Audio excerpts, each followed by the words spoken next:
At Port of Spain on the 29th March 1996. Stephen Fleming played an innings that announced his arrival as a man for the big stage, batting at number 4 against a formidable West Indian attack featuring the legendary Ambrose, Walsh and Ian Bishop. The elegant left-hander crafted a magnificent 106 not out, his maiden one-day international century. Stephen Fleming innings was one of the patience, resolve and quiet authority. In pursuit of a testing target of 238, he built the chase brick by brick, refusing to be hurried by the fiery pace and bounce that came his way. His bat offered both defiance and grace. 7 crisp boundaries caressed through the field and a solitary 6 struck with composure. Yet it was his temperament that truly stood out. Let's enjoy Fleming innings.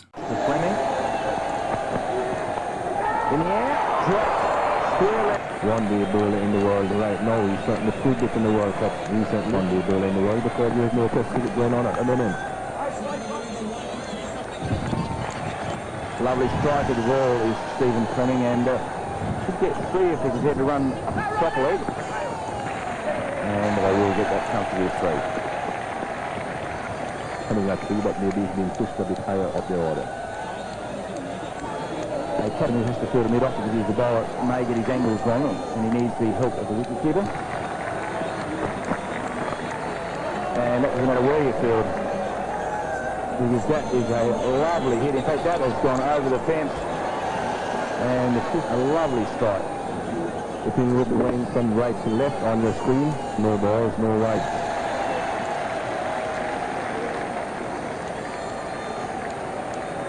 The circle and pushed out square leg. A lovely shot, and that will go all the way. Even Roger Harper has given up the ghost. Oh, the catch in the post. Ooh.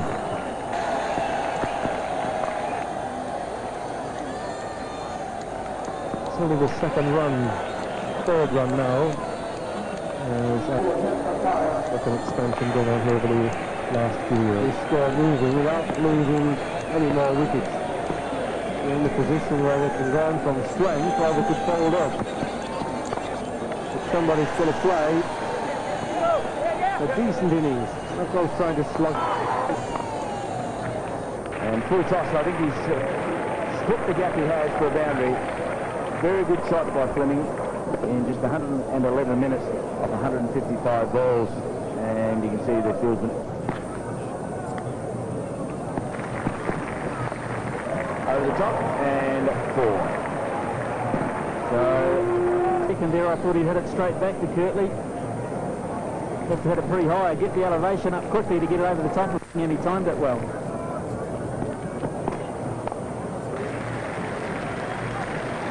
Look for 2 and only a single.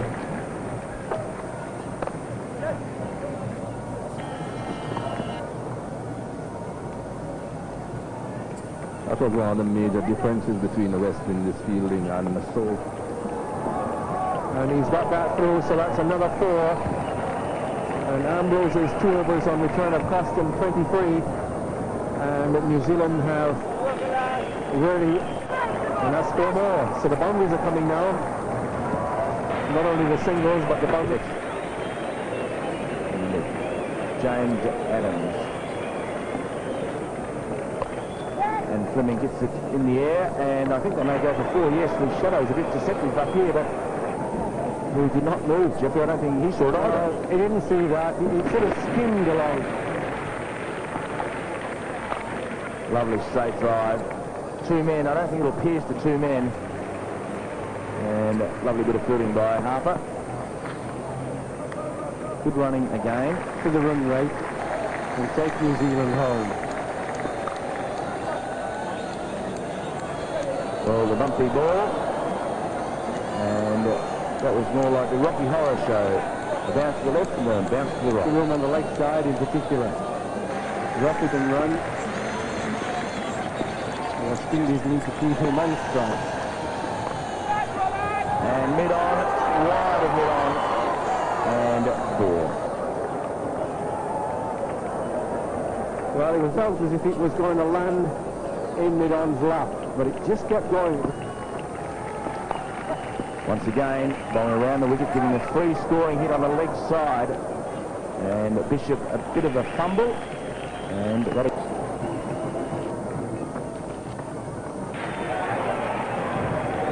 top edge will make him 96.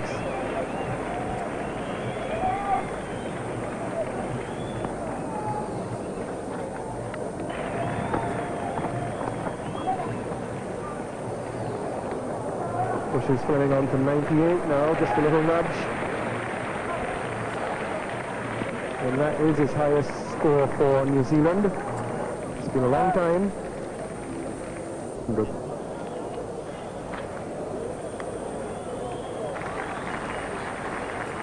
Getting to attention somewhat.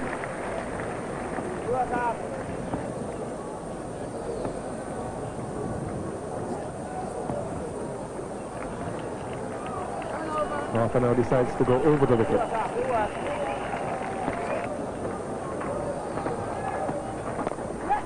And he's got it. Stephen Fleming, 100. Celebrations from the few New Zealanders who are here. New Zealand flag carry on to the ground. A couple of Canterbury boys there together in the middle. I'm not sure where those others come from, but certainly from New Zealand. Coach on the ball. Difficult save for him to make. And the batsman get two.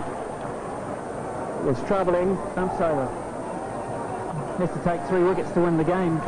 Outfield. Well, that ties it, and that wins. So Stephen Fleming has won the match for New Zealand with 1 ball remaining, and how fitting that the 100 maker should be the one to hit the winning runs. New Zealand level the series here in the Cape of the Wireless one day internationals. 1-all, 3-all. In fact, against the West Indies. But today they have their moments. Their short celebration. They're back here tomorrow morning, same time, same place. But they can enjoy it for a little while. They've beaten the West Indies, and they've done it pretty well. It got quite nerve-wracking towards the end. And there's a few stumbles, a few hiccups. But a good partnership, very good. As wickets fell around him, Stephen Fleming stood tall, shepherding the innings with maturity beyond his years. He guided New Zealand towards the finishing line, timing the chase to perfection and sealing victory with just a ball to spare. The Kiwis triumphed by 4 wickets, and Fleming rightfully walked away with the Man of the Match award for his match-winning 100. It was a knock that symbolized the essence of Stephen Fleming: calm under pressure, technically assured, and a leader in the making. For New Zealand cricket, this was not just a victory in Port of Spain, but the beginning of a journey where Stephen Fleming would emerge as one of their finest batsmen and captains. Stephen Fleming's century in Port of Spain was more than just runs on the scorecard. It was a statement of a character against the intimidation of a towering fast bowler and the weight of a tricky chase. He showed the poise of a craftsman and the determination of a leader. For New Zealand cricket, it was the kind of innings that instilled belief, proof that their batting could stand tall against the fiercest of opposition. If you like this video, please comment, share and subscribe. Thank you very much.